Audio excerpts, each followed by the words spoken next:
السلام علیکم ورحمۃ اللہ وبرکاتہ۔ اعوذ باللہ من الشیطان الرجیم، بسم اللہ الرحمن الرحیم۔ جی آج ہم پڑھیں گے چھوٹی نون،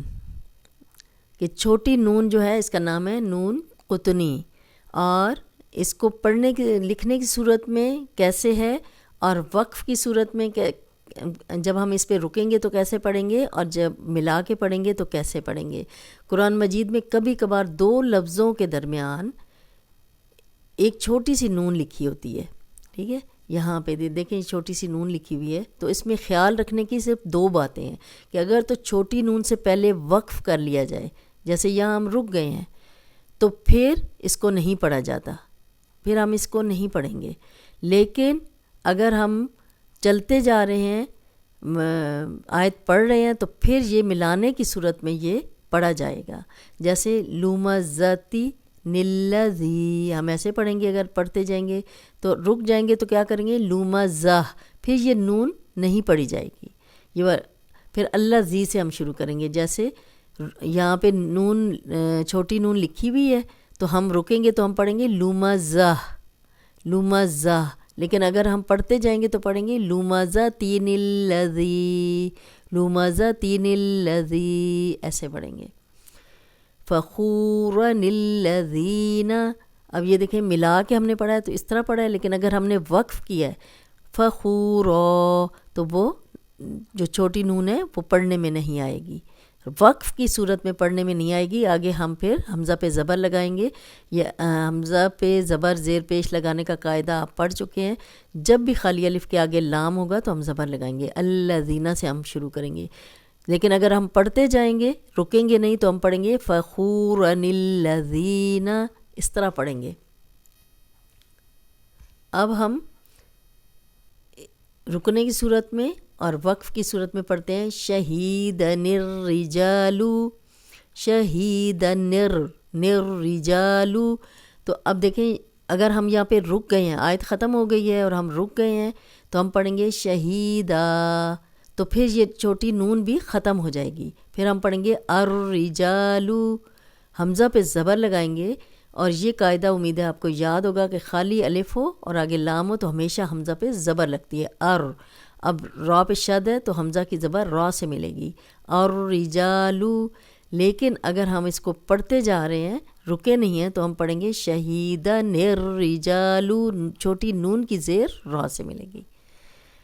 اسی طرح خیرون یطمئن بہ، اگر ہمارا سانس ٹوٹ گیا تو ہم یہاں پہ پڑھیں گے خیر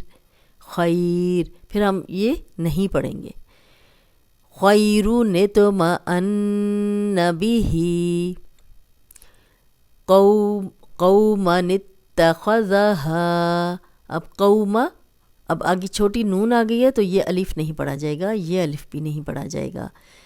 تو قوما نتا، قوما نتا، اب اس کو جلدی پڑھنا ہے، ہم نے قوما نتا نہیں پڑھنا، اس کو ہم نے پڑھنا ہے قوما اتخذہا،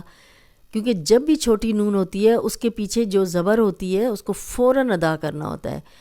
قوما اتخذہا۔ تو اگر ہم یہاں پہ رک گئے ہیں، سانس ٹوٹ گیا ہمارا، تو ہم پڑھیں گے قوما قوما، اس طرح ہم پڑھیں گے۔ لیکن پڑھنے کی صورت میں قوما اتخذہا، علیم علیم اللہ علیم اللہ، اب یہ پڑھنے کی صورت میں ملا کے پڑھنے کی صورت میں ہے، لیکن اگر ہم اس پہ رکیں علیم علیم تو یہ چھوٹی نون نہیں پڑھی جائے گی، آگے ہم پڑھیں گے اللہ، لام ہے خالی الف ہے تو ہم زبر لگائیں گے، تو یہاں علیم ایسے رکیں گے۔ لیکن اگر ہم رکیں گے نہیں، اگلی آیت بھی ملا کے پڑھ رہے ہیں تو ہم پڑھیں گے علیم اللہ، اس طرح پڑھیں گے۔ اسی طرح او لہو انفضوا، اب یہ نون چھوٹی نون پڑھی گئی ہے، لیکن اگر ہم رک گئے ہیں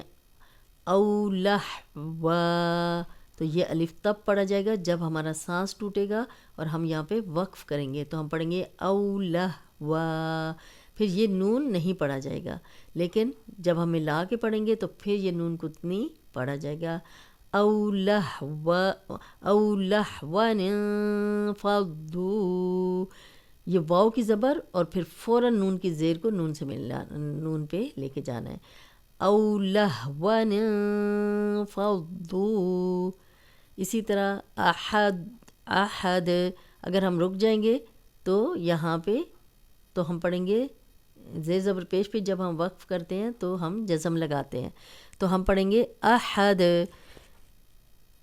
اور اگر ہم اس کو ملا کے پڑھیں گے احد اللہ الصمد، احد اللہ الصمد، اگر رک گئے ہیں تو پیش پہ بھی یہاں دال پہ بھی جزم لگ جائے گی، احد اللہ الصمد. لیکن اگر ہم احد پہ رکے ہیں احد تو یہاں پہ جزم لگائیں گے اور پھر یہ نہیں پڑھا جائے گا اللہ الصمد، پھر ہم اس طرح پڑھیں گے. امید ہے یہ چھوٹی نون کی آپ کو سمجھ آ گئی ہوگی کہ یہ وقف کی صورت میں نہیں پڑھا جاتا یہ اس کو، اور ملا کے پڑھنے کی صورت میں یعنی دو کلمے جب مل رہے ہوتے ہیں اس کو ہم روانی میں پڑھ رہے ہوتے ہیں پھر یہ پڑھنے میں آتا ہے، ورنہ یہ وقف کی صورت میں نہیں پڑھا جاتا. آج کا لیسن ختم کرتے ہیں. السلام علیکم ورحمۃ اللہ وبرکاتہ.